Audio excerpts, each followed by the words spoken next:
Hello bachcho, let's see this question. A two-digit number is obtained by either multiplying the sum of digits by 8 and then subtracting 5, or by multiplying the difference of digit by 16 and then adding 3. Find the number. तो चलो इस question को solve करते हैं.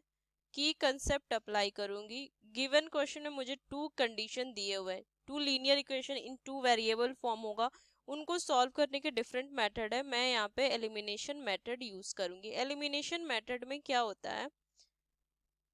Elimination method में two linear equation in two variable form होते हैं. उससे मैं क्या करती हूँ, किसी भी एक वेरिएबल के कोफिशिएंट को मैं सेम करती हूँ मल्टीप्लाई करके किसी भी नंबर से, और अगर सेम होता है उसका प्लस माइनस करके मैं उनको क्या करती हूँ, एलिमिनेट कर देती हूँ एक वेरिएबल को. जो एक वेरिएबल फॉर्म होता है उसकी वैल्यू किसी भी इक्वेशन में पुट करके एलिमिनेटेड वेरिएबल हम फाइंड करते हैं. तो चलो इस क्वेश्चन को सॉल्व करते हैं. तो let the unit place and 10th place digits are y and x respectively. So now by given condition मैं क्या लिख सकती हूँ, 8 into x plus y minus में 5 is equal to 10x plus में y मैं लिख सकती हूँ. क्या बोला है? Two digit number is obtained by either multiplying the sum of the digits by 8 and then subtracting 5, और by multiplying the difference of digit by. तो ये फर्स्ट केस है मेरा. यहाँ तक का केस मैं देखूँ तो ये फर्स्ट केस है. तो इसके अकॉर्डिंग ये इक्वेशन फॉर्म होगी. बस को सॉल्व करेंगे तो 8x प्लस में 8y माइनस में 5 is equal to 10x plus में y. सो 2x माइनस में 7y प्लस में 5 इज इक्वल टू 0. इसे इक्वेशन 1 पुट कर देंगे. सेम अगर मैं अगला कंडीशन देखूं तो लिखूंगे according to second condition 16 into x minus y plus में 3 is equal to 10x plus में y.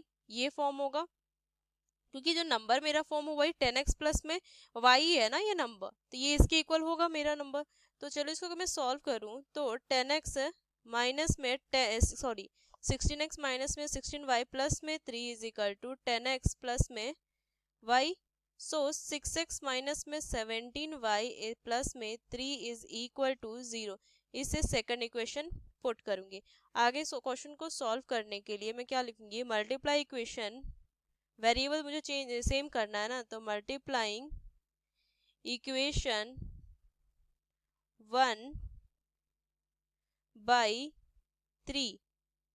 तो इक्वेशन अगर मैं देखूँ तो 1 कितनी है, मुझे यहाँ से इसको 3 से मल्टीप्लाई कर देंगे तो 6x माइनस में 21y प्लस में 15 इज इक्वल टू 0. ये हो जाएगा. अब मैं सब्ट्रैक्ट कर दूंगी इक्वेशन सेकंड से. इसे मैं इक्वेशन थर्ड पुट कर दूँ तो सब्ट्रैक्ट करूंगी तो वैल्यू कितनी आ जाएगी, सब्ट्रैक्ट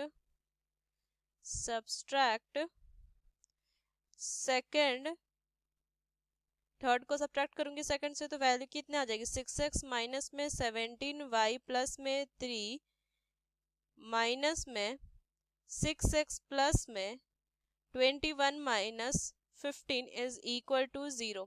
तो इसका ब्रैकेट में हटा ही देती हूँ. इसकी ब्रैकेट को मैं अगर रिमूव कर दूँ तो एक वैल्यू मुझे यहाँ से कट हो जाएगी, प्लस माइनस की वैल्यू कट होगी. क्या वैल्यू आ जाएगी, इधर से हो जाएगी मेरी वैल्यू 4y माइनस में 12 is equal to 0. So y is equal to 3. y की वैल्यू 3 आ जाएगी. अब इस y की वैल्यू 3 जो है उसको इक्वेशन 1 में पुट कर देंगे. Put y is equal to 3. एक वेरिएबल मेरा एलिमिनेट हुआ ना x वाली. अब y is equal to 3 in equation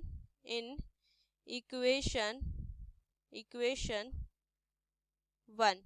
so value कितनी आ जाएगी, 2x माइनस में 21 प्लस में 5 is equal to 0. So x is equal to 8. x की वैल्यू 8 आ जाएगी. तो रिक्वायर्ड नंबर क्या हो जाएगा, रिक्वायर्ड नंबर 10x प्लस में y था तो लिखेंगे required number is equal to 10x plus में y. तो वैल्यू आ जाएगी मेरी 10 इंटू 8 प्लस में 3, सो इक्वल टू 83. ये रिक्वायर्ड नंबर आ जाएगा, रिक्वायर्ड नंबर. ये फाइनल आंसर आ जाएगा 83. So using these key concept we solve this question. Hope you understood it well. Best of luck. Thank you.